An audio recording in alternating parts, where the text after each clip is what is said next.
Guys, what's going on, or welcome back. We're going to try to go through a lot of comments, so if you got any, keep them coming, guys. I try to read most of them, and I try to cover them at some point in the channel. I know there's so many that it's hard for me to really reach everybody's comments, so I do read them, guys. I try to implement a lot of these things in further videos and try to keep things light and interesting and get you guys to learn as much as possible and give you all the information that I have. That way you can make the best financial decision for yourself, your family, your financial bottom line. So let's jump into it, guys. Jack from wherever you're at wants me to make a video on Hong Kong. So guys, Hong Kong is a gentleman's club. For me, I don't really want this video to be about, or my channel to be about me walking around Zona Norte and, photographing the women down there. I've done one video of kind of walking in that area, and even though it was popular, it's not something I personally am interested in.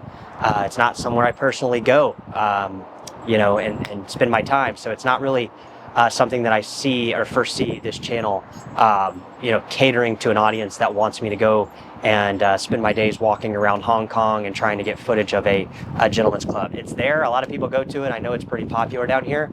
So if that's your thing, it's just not my thing. So I'm not going to really spend too much time or energy on focusing on that. This channel is based towards covering real estate in San Diego, into Tijuana beaches, down to Rosarito. At some point, we might go a little bit further into Mexico, into Ensenada and some other parts.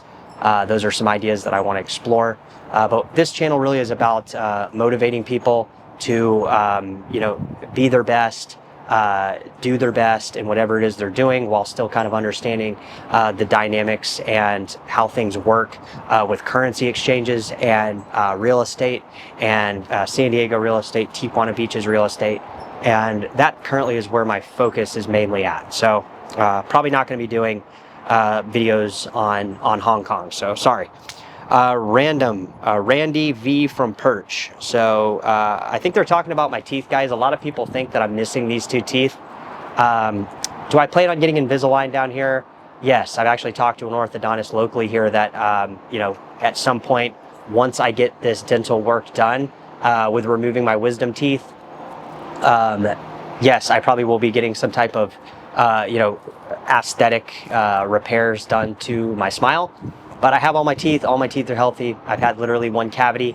The dentist said my teeth are, pretty good. And, as far as straightening them up, I do have it on the docket to do. It's just not a priority. Really, my priority is getting people to understand the real estate market on the San Diego side, understanding that this Tijuana market is an option, and then trying to kind of really push the geo arbitrage and learning lessons here that we do on the channel, motivational stuff. And, that's kind of where my interest is. But yeah, I plan on definitely getting some teeth straightening done. And it is on the calendar. So yeah, somebody's talking about those. Searched my car and didn't find anything, but stole a brand new bottle of Sanal 33 cologne. I can't believe that local Tijuana cops are out there stealing cologne, but apparently, according to Sean Steen 9321, that is a thing. Zebageba wants me to do a video on going through the border back and forth. Again, guys, I don't like breaking the law, and the area going through the border on both sides is clearly stated to not have any type of videography or photography going through. I know there's some videos online that are circulating that have this type of footage. But for me, we try to abide by the local laws here in Mexico, and then also the local laws in San Diego County and federal. We don't want to try to break any kind of federal, Mexican, or U.S. laws just to, slap up a YouTube video so you guys see what the border's like. I've done plenty of videos and will continue to do plenty of videos with close proximity to the border wall, even in the ready lane and things like that. I think I've done quite a few videos about that kind of stuff, and I'll definitely do more. But, just please understand that I'm not going to risk my livelihood or my freedom or any type of, to do any type of illegal filming or anything like that. So, we did a video on the pros and cons, or the cons of moving from San Diego to Temecula. Hey, Chadwick, I'd like you to talk about the time it takes to cross the border these days. So many people on Facebook are complaining about the hour-long wait times or cross into California. That's people who do not have cross every day.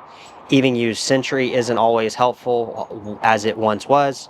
I think this is a real consideration depending on your situation. So I'll just go ahead and answer that.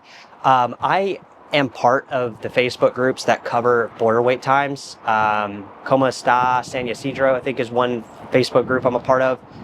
Here's the thing with those groups. A lot of times, I don't know why, people will post fake footage of wait times, and I've never understood why. You know, what they'll do is they'll go on there and they'll say, oh, it's a 4 or 5 hour wait. It's a 3-4 hour wait in the ready lane. And I can look at the map, the Google Maps or Apple Maps, and locate the red traffic line and kind of determine in my head how long it's going to take me to cross the border.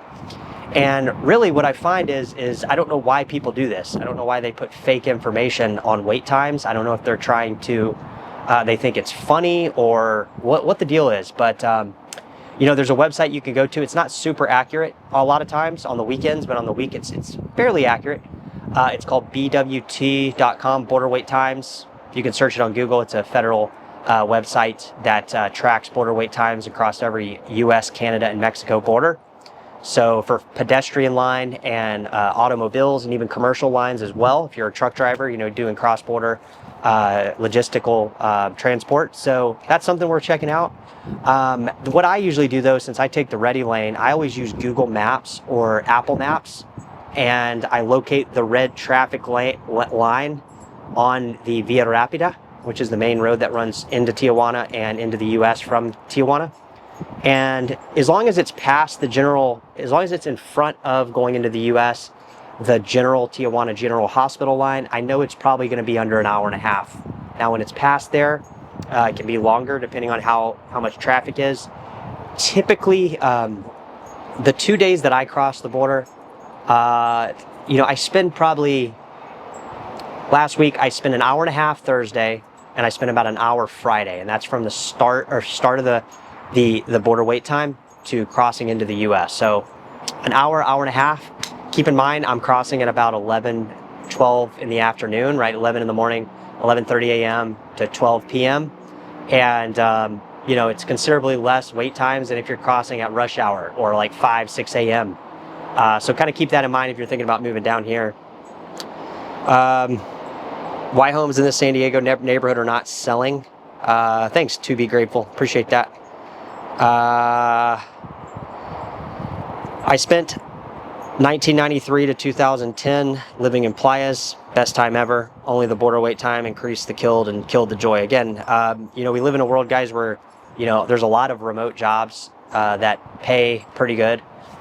You don't need, you know, 100, 200 grand a year to live down here like you do in San Diego.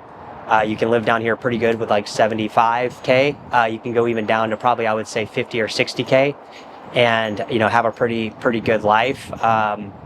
You know, it just depends on your lifestyle, right? Like if you're working 5 days a week, crossing the border at 6 a.m., you know, what are you doing that for? Maybe you're doing it to provide a better life for your family, which is, you know, cool. That keeps people going through it. Maybe you want to save money and just have a nicer place, and you're willing to compromise with the wait times. People do that. But I really think the best thing is try crossing, you know, after the rush hour, right? In the afternoon or in the mid-morning, and it'll cut your wait times significantly. Like you'll probably spend like an hour and a half in line. By the time you're playing on your phone for 30, 45 minutes, you know, you look up and you're basically crossing the border. So it's not really that big of a thing. Why San Diego homes are not selling? 600,000+ to live in the ghetto. No thanks. I have almost 2 acres in Gavilan Hills, and my house is only $850, and it's twice the size of those houses. It's not here, but we have privacy. Yeah, I mean, San Diego is an expensive city, guys. I mean, you know, you got to make 125K basically just to have an apartment and have a little bit of money going towards investments or whatever. So it's an expensive place to live. We cover that a lot here on the channel too. So yeah, I did a video yesterday, guys. I was hoping a lot more people would watch it because it was a viral video about this lady that basically was had her house in foreclosure since the early 2000s, mid 2000s, and she yeah, I guess you just go back and watch the video. All right.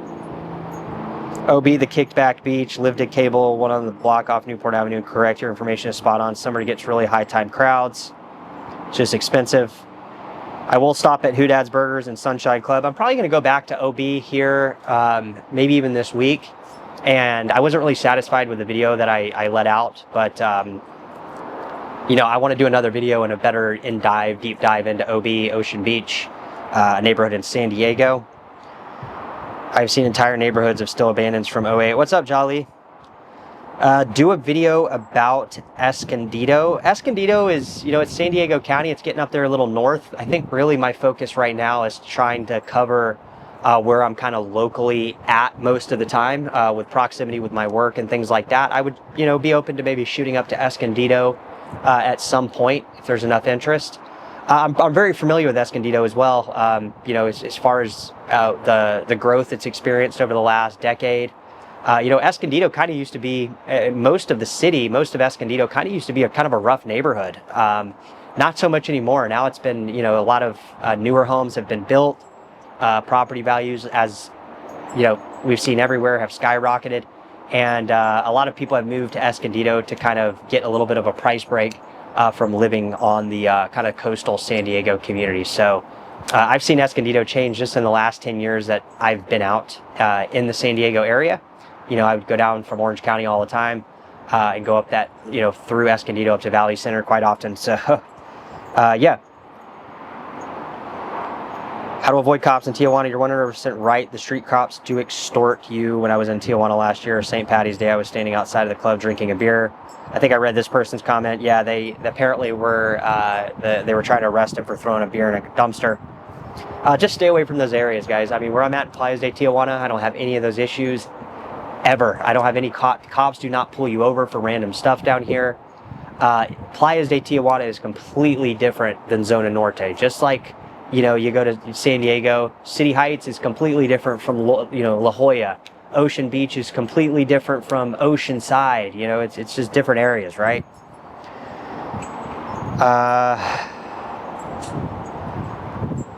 Yeah, California does take care of their homeowners, guys. That is definitely something that California does, like especially with Prop 19 and inheritance tax and people, you know, inheriting a home that their parents had and moving into that home immediately within a year. It saves them a tremendous amount of property taxes, and it kind of takes the situation of inflation out of their particular situation of living in that home. So it's a pretty cool, unique way that California does that.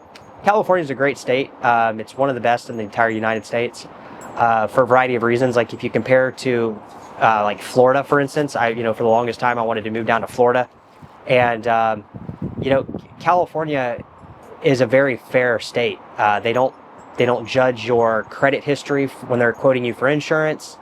They don't judge your credit history when you are, you know, going through government service type programs and things like that. And in Florida, I guess where I'm kind of going with this is Florida is just super strict, right? I mean, you know, an infraction in California is a crime in Florida, you know, and that applies to not just auto insurance and things like this, but you know, California, you have to really do something pretty bad to end up in trouble. As long as you kind of just stick to yourself and don't really, you're not just a scumbag citizen.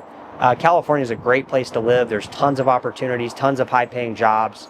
The minimum wage, even at low sector jobs, qualify you for various programs for housing. So I mean, California just in general is a fantastic state. And I think people that don't like living in California, they're just in denial. You know, I live down here in Playas de Tijuana, but I lived, you know, almost 16 years in California and loved every second of it. And, you know, the only thing that California does have is it's really hard to kind of see home ownership as a long-term viable option because, you know, even if you buy a $2-3 million house, you got to have a really kick-ass pension. You got to have a really great retirement. You have to have a really good income for your entire lifetime to really be able to comfortably retire there. And people do it. You know, just because I don't want to do it, just because I'm not choosing to make, you know, $1 million a year for 40 years of my life, that's on me. That's my problem. You know, there's plenty of people in California making millions of dollars a year and having great lives. I've just chose kind of a different path. And for me, I like doing more things that are like personal growth type stuff, like working out, spending time studying various things, and I don't really foresee myself, being a workaholic to, earn $1 million a year. I don't earn anywhere close to $1 million a year. And, my goal is to kind of get where I'm making like 500 or 600K a year, and then kind of living this cross-border lifestyle and maximizing California until I'm done with it, while basically 6 months out of the year traveling through other parts of the world.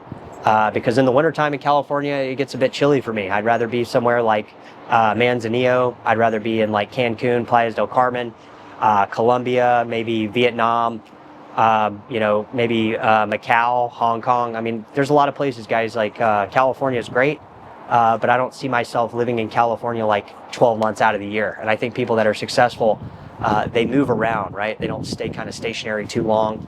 I want to make my money in California and then kind of transition into other parts of the world, October through April, right? And then come back to California or Playas de Tijuana. I'm not opposed to living in California, guys. I just, right now, with me kind of building this boots on the ground real estate business and kind of having to restart that over, and then, doing this YouTube channel, doing my personal growth and my studio, the things that I do that are kind of studious, right? Like my learning and stuff. I'm not opposed to living in San Diego again, or, Orange County or anything like that. Probably San Diego, but, for me, this is working fantastic right now. And, I really keep a positive outlook on it. And, things are phenomenal. I'm able to do a ton of different things. I came to the conclusion I do not want to spend every single second of my life working. I don't want to do that. I'm not going to do that. And I've successfully not done that for close to 4 years. So kind of drifting here, but I think that'll wrap it up. I was going to go a little bit longer, but I'm starting to get a little too much sun. So I'm going to cruise inside and post this video, and hope you guys enjoyed it. Keep leaving the comments. We'll keep trying to reach out and deliver you guys stuff that you guys want to hear. And we'll catch you guys very soon. Take care.